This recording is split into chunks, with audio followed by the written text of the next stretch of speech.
Buen día a todos, soy Liliana Hernández Marín, especialista en imagen diagnóstica y terapéutica. Esta sesión pretende ser una introducción breve a la identificación de patrones intersticiales en radiología. Está enfocada a estudiantes de medicina que ya conocen principios de radiología torácica, pero también puede ser útil para residentes del primer año de la especialidad.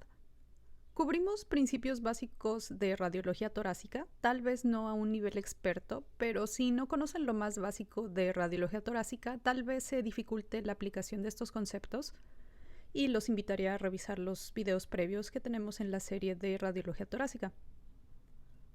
Las enfermedades intersticiales son un tema muy extenso que por sí mismas podrían generar horas y horas de material, por lo que trataré únicamente de establecer un sistema de clasificación básico y acorde a la literatura que más me ha gustado. El método más sencillo para determinar el tipo y patrón de lesiones en estudios radiológicos es definir si las lesiones tienen una alta densidad o son radiopacas en radiografía, y de forma opuesta si son lesiones con baja densidad o radiolúcidas.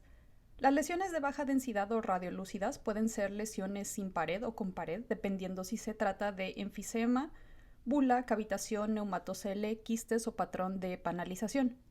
Las lesiones de alta densidad o radiopaca son el nódulo o masa, la consolidación, la telectasia y los patrones intersticiales. La tomografía, y en particular la tomografía de alta resolución o TACAR, nos permite una identificación más óptima, ya que podemos observar con mayor detalle estas lesiones.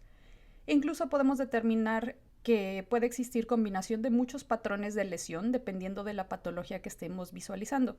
Vamos a centrarnos ahorita en estas lesiones hiperdensas, aunque también hablaremos de algunas lesiones hipodensas durante la plática. Podemos aquí observar ejemplos de lesiones de alta densidad en radiografía y tomografías. Como mencioné, las lesiones hiperdensas o radiopacas son la consolidación, que de forma sencilla habla de la ocupación del espacio aéreo, ya sean vías respiratorias o alveolos, por cualquier sustancia que no sea aire, y le va a conferir este aspecto sólido. Muchas veces está acompañada de broncograma aéreo. Otra lesión es la atelectasia, que está en relación con colapso del espacio aéreo, y esta confiere también un aspecto sólido o de incremento obvio en la opacidad pulmonar. Hablamos de nódulo cuando hay una opacidad redonda de bordes bien definidos o pobremente definidos que mide hasta 3 centímetros de diámetro. Masa nos habla de cualquier lesión pulmonar, pleural o mediastinal que es visualizada como un incremento de la opacidad o de la densidad de más de 3 centímetros de diámetro, sin importar el contorno, bordes o las características de la densidad. El último patrón de incremento de la densidad es el patrón intersticial, el cual puede resultar ser un poco más difícil de definir de forma práctica. Para iniciar sería adecuado definir cuál es el espacio intersticial. Tenemos que referirnos a la anatomía microscópica para definir este espacio. Lo primero es definir al lóbulo pulmonar secundario, que es la unidad más pequeña del pulmón. Esta está rodeada por septos de tejido conectivo. Anatómicamente tiene un aspecto de poliedro irregular y puede variar en tamaño de 1 a 2.5 centímetros. Hacia su porción central, o que conocemos como centrilobular o centrilobular, este lóbulo pulmonar secundario va a incluir bronquios y a su arteriola o a la arteria pulmonar acompañante, así como algunos vasos linfáticos que se originan en este punto. Sin embargo, pues la arteria y el bronquiolo son las estructuras más importantes de este punto. Hacia la porción distal de cada arteria y bronquiolo, esta termina en un acino, el cual es una agrupación de múltiples alveolos que participan en el intercambio gaseoso. El acino tiene un diámetro aproximado de 6 a 10 milímetros de diámetro y un lóbulo pulmonar secundario contiene aproximadamente 3 a 25 acinos. Existen septos de tejido conectivo que rodean al lóbulo pulmonar secundario y que conocemos como septos interlobulares o interlobulares. Este espacio contiene además a las venas pulmonares y a los vasos linfáticos. En los lóbulos pulmonares secundarios situados en los bordes de los lóbulos pulmonares podemos también identificar pleura visceral o pleura parietal. El intersticio pulmonar es una red de tejido conectivo que se encuentra en la totalidad del pulmón y lo dividimos en tres tipos de intersticio. El intersticio broncovascular, que rodea y le da soporte a los bronquios, arterias y venas desde el hilio pulmonar hasta el bronquiolo respiratorio. El intersticio parenquimatoso está situado entre los acinos, alvéolos y membranas basales de los capilares pulmonares. El intersticio subpleural es el tejido conectivo que está contiguo a los septos interlobulares. En un estudio de imagen normal, generalmente no podemos definir todas las estructuras que mencionamos anteriormente, pero esto cambia totalmente en un pulmón patológico en donde se llegan a percibir muchas de las estructuras que les mencioné. Esto por la capacidad que tienen actualmente los equipos de tomografía. Observen cómo en este estudio tomográfico podemos definir claramente al lóbulo pulmonar secundario prácticamente como si fuera una pieza de estudio histológico. Cuando iniciamos con estos temas de patrones intersticiales, puede resultar bastante confusa la terminología y si además le sumamos que existen múltiples clasificaciones de acuerdo a diversas escuelas, sobre todo con los diferentes tipos de patrones intersticiales, pues nos puede resultar bastante difícil definir este tipo de patologías. La clasificación que he encontrado más sencilla de entender es la sugerida en el texto de imagen torácica de Müller. Esta divide los patrones intersticiales en 6 patrones principales: el patrón septal, patrón reticular, patrón quístico, patrón nodular, opacidades en vidrio deslustrado o por sus siglas en inglés GGOs y consolidación. El tema de consolidación es muy extenso y resulta ser una plática en sí misma, por lo que no hablaremos de este patrón radiológico, pero consideren que se incluye también como patrón intersticial. La mayoría de las patologías presentan combinaciones de estos tipos diferentes de patrón intersticial. Para llegar a un diagnóstico radiológico debemos de analizar la combinación de patrones, su distribución anatómica y la extensión de los cambios, así como la evolución a través del tiempo, etc. Pueden existir también patrones intersticiales de forma aislada en algunas patologías. Por el tiempo que tenemos para la plática, no profundizaremos mucho en la identificación y patrones de cada patología en específico y únicamente nos vamos a centrar a reconocer el aspecto visual de cada patrón de forma general, particularmente en tomografía. Iniciemos con el patrón septal. Este patrón es el resultado del engrosamiento de septos interlobulares, los cuales eran bandas de parénquima que rodean a cada lóbulo pulmonar secundario. De forma normal, en radiografía no se observan líneas septales, pero pueden ser observadas en tomografía de alta resolución, sobre todo, en los aspectos anteriores o los aspectos gravedad dependientes de los lóbulos inferiores, esto por la gravedad, básicamente. En radiografía podemos observar estas líneas septales como líneas cortas de 1 o 2 centímetros perpendiculares y adyacentes aquí a la pleura, o también como líneas más largas de 2 a 6 centímetros que se orientan hacia los cilios. En esta radiografía, por ejemplo, observamos estas líneas periféricas que corresponden a líneas septales o que antiguamente conocíamos como líneas B de Kerley. En tomografía de alta resolución, las líneas septales pueden ser visualizadas como líneas cortas que se extienden desde la pleura en la periferia del pulmón, así como líneas que demarcan imágenes poliédricas en relación con lóbulos pulmonares secundarios. Las entidades que generan este patrón son numerosas, pero podemos resumir las causas generales como edema, infiltración celular del espacio septal o fibrosis. Existen 3 subtipos de patrón intersticial septal. Líneas lisas, en donde la causa más común es el edema pulmonar. Existen también líneas septales o nodulares e irregulares, las cuales a veces se manejan como una sola entidad, ya que puede tener un aspecto que, si bien podemos diferenciar que no es liso, pudiera resultar difícil definir si corresponden a nodular o irregular. Causas comunes de este patrón corresponden a carcinomatosis, ya que recuerden que los vasos linfáticos están en la periferia del lóbulo pulmonar secundario. Podemos observar estos 3 tipos de patrones en diferentes tipos de neumonías intersticiales, por ejemplo. El siguiente patrón corresponde al patrón intersticial reticular. Este patrón está caracterizado por engrosamiento del intersticio parenquimatoso, que dijimos que está situado entre los acinos, alvéolos y membranas basales de los capilares pulmonares. Por lo tanto, tenemos que imaginarnos una red dentro de un lóbulo pulmonar secundario. En la radiografía suele ser inespecífico el patrón, ya que puede resultar de la visualización de opacidades lineales, lisas o irregulares, o también de espacios quísticos o la combinación de ambas. En tomografía de alta resolución, estas opacidades intralobulares están separadas únicamente por algunos milímetros, a diferencia del patrón septal, que definía los poliedros más grandes que correspondían a la periferia del lóbulo pulmonar secundario. La causa más común de este patrón es la fibrosis. Generalmente este patrón, al tratarse de fibrosis, está acompañado con bronquiectasias de tracción, distorsión de la arquitectura pulmonar, que puede resultar en un patrón de panalización que revisaremos en unos minutos. Aquí observamos algunas de las principales causas de este patrón, en donde la fibrosis pulmonar idiopática resulta asociada a hallazgos histológicos y de imagen de neumopatía intersticial usual. Este tipo de patrón suele predominar en los lóbulos inferiores y en topografía subpleural con afección simétrica y bilateral cuando hablamos de una NIU.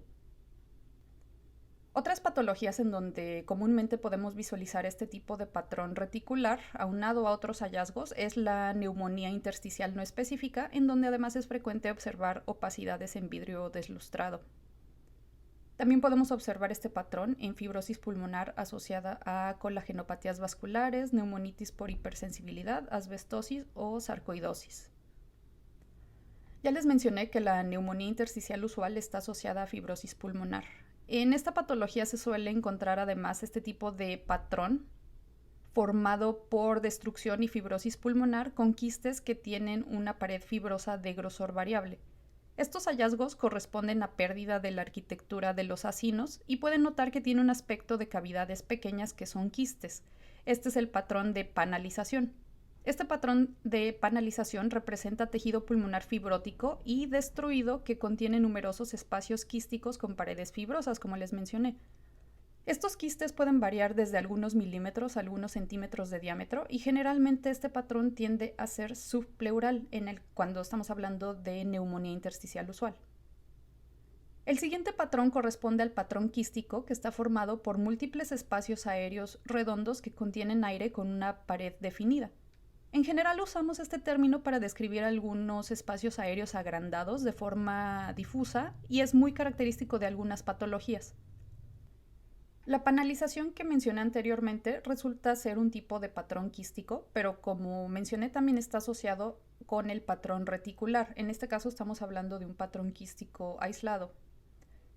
En radiografía podemos percibir este patrón quístico como un incremento en la radiolucidez del parénquima pulmonar que le da este aspecto de red con espacios aéreos de tamaño considerable en su interior.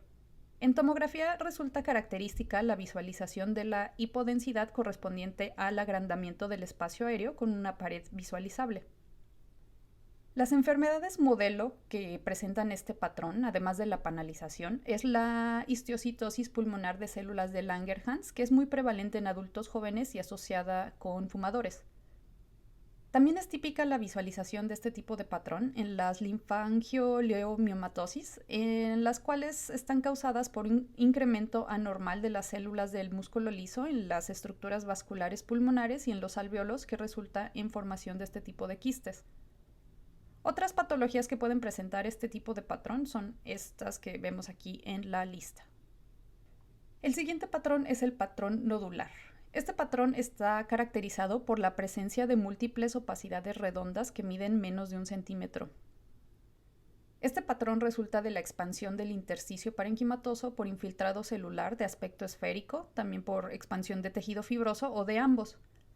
La distribución de los nódulos generalmente nos ayuda a realizar diagnósticos diferenciales. Existen diferentes tipos de patrón nodular dependiendo la región que esté afectada. Los nódulos perilinfáticos están localizados en el intersticio broncovascular, en los septos interlobulares y en las regiones subpleurales. Los nódulos centrilobulillares están al centro del lóbulo pulmonar secundario y generalmente están separados de otras estructuras como septos interlobulares, pleura visceral, cisuras, grandes vasos y bronquios de gran calibre o de calibre intermedio. La distribución aleatoria no tiene un patrón predominante. Un subtipo de nodularidad centrilobulillar es el patrón en árbol en brote, que usualmente refleja la presencia de bronquiolos centrilobulillares dilatados y que están además impactados con moco, líquido o exudado. Reflejan también asociación con inflamación peribronquial distal. Aquí vemos ejemplos de patrón nodular de tipo aleatorio, en donde la caracterización de estas lesiones es mejor en tomografía de alta resolución. Algo que me llamaba la atención cuando era estudiante era que constantemente mencionaban el patrón retículo nodular con cualquier tipo de afección pulmonar que incrementara la densidad, así fuera una neumonía lobar. Pero como pueden ver, el patrón nodular es bastante característico y cuando se une al patrón reticular, pues más bien sería la unión de dos patrones intersticiales.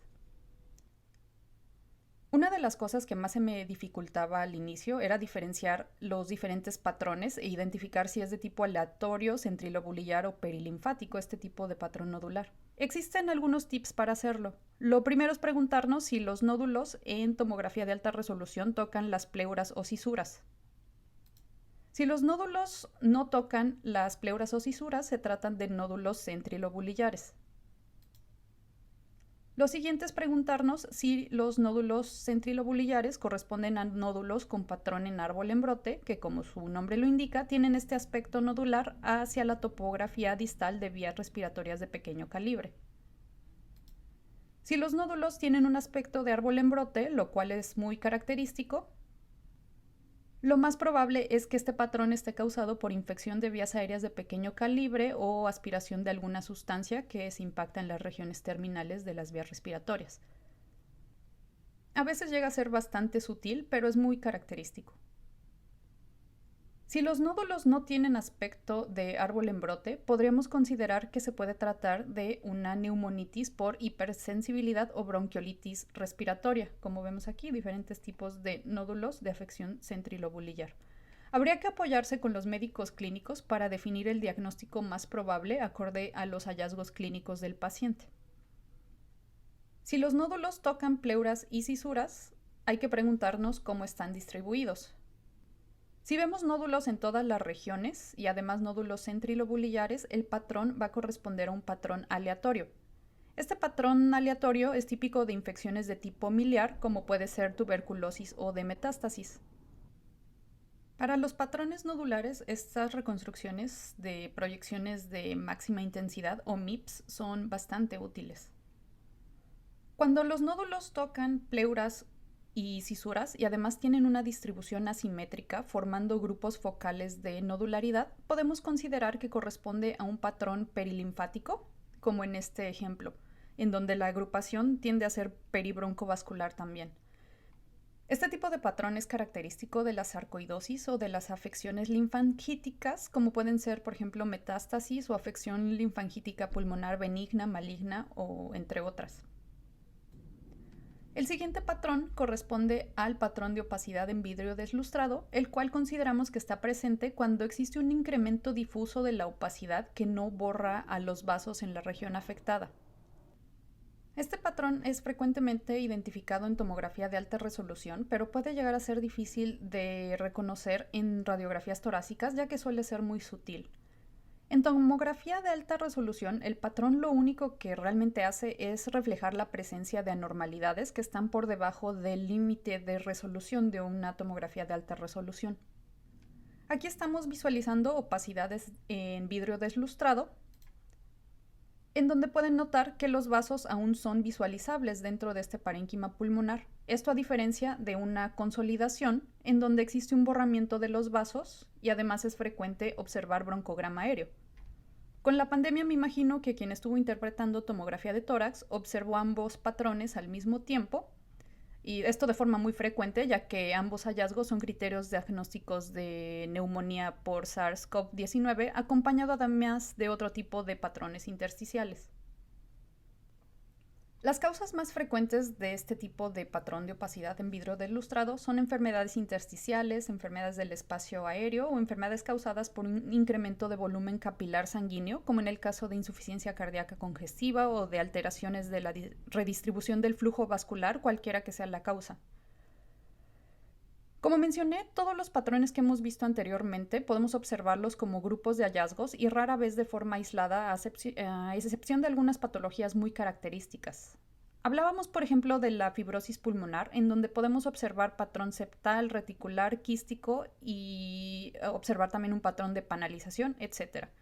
Cuando observamos opacidades en vidrio deslustrado con algún otro hallazgo, por ejemplo nódulos o reticulación, consideramos más importante el hallazgo de otro tipo de patrones más allá de una opacidad en vidrio deslustrado en sí misma.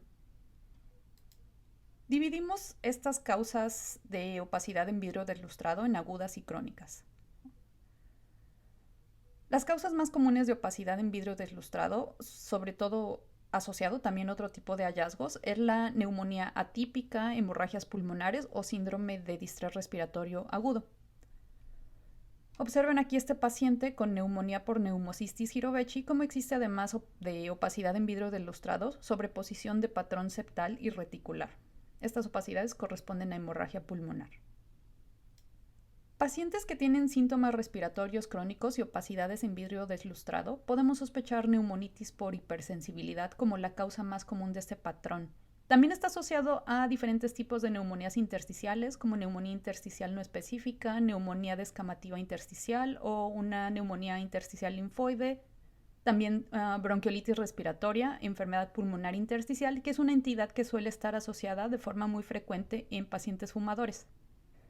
Noten cómo nuevamente podemos ver este hallazgo de vidrio deslustrado asociado con otro tipo de hallazgos intersticiales, en este caso quistes. Este es un ejemplo de bronquiolitis respiratoria, enfermedad pulmonar intersticial en una paciente fumadora. Un patrón que cobró bastante importancia y hasta podríamos decir que se puso de moda por la frecuencia de neumonía SARS-CoV-2 es un patrón mixto que conocemos como patrón en empedrado loco o patrón en empedrado o crazy paving. Este patrón está formado por opacidades de vidrio deslustrado asociados a engrosamiento tanto septal como reticular y le da este aspecto característico en empedrado. Pueden notar que es la combinación de 2 o 3 tipos de patrones intersticiales en sí. Este patrón en empedrado se describió primero como un patrón típico de la proteinosis alveolar pulmonar, pero ya se ha definido que podemos visualizarlo en cualquier otro tipo de patología aguda o crónica, muchos tipos de patología aguda o crónica. Desde neumonías bacterianas hasta neumonías atípicas, neoplasias, cambios por tratamiento pulmonar como radiación e incluso algunos cambios medicamentosos, vasculitis, entre otras. Una limitación de este sistema de patrones es que, como lo notaron, un solo patrón realmente no es característico de patologías. Casi siempre para llegar a un diagnóstico debemos de analizar la distribución del patrón, las combinaciones de patrones, otros hallazgos pulmonares o extrapulmonares asociados, etc. Inclusive con la pandemia llegó a haber controversias con los estudiantes de medicina que consideraban que el patrón en empedrado era un patrón típico y único y diagnóstico de neumonía por COVID-19, cuando sabemos que existen múltiples causas de este patrón y no nada más es exclusivo de esta patología. Estos patrones también pueden estar modificados por enfermedades del parénquima pulmonar que padezca el paciente de forma subyacente, de forma previa o crónica, como pueden ser enfisema o los cambios secundarios de la arquitectura que son causadas por las enfermedades intersticiales pulmonares, particularmente la fibrosis pulmonar, que es muy frecuente. Lo ideal es apoyarnos con los médicos que refieren el estudio para tener la mayor información clínica posible e incluso con patología cuando llegue a ser necesario y tener diagnósticos más precisos.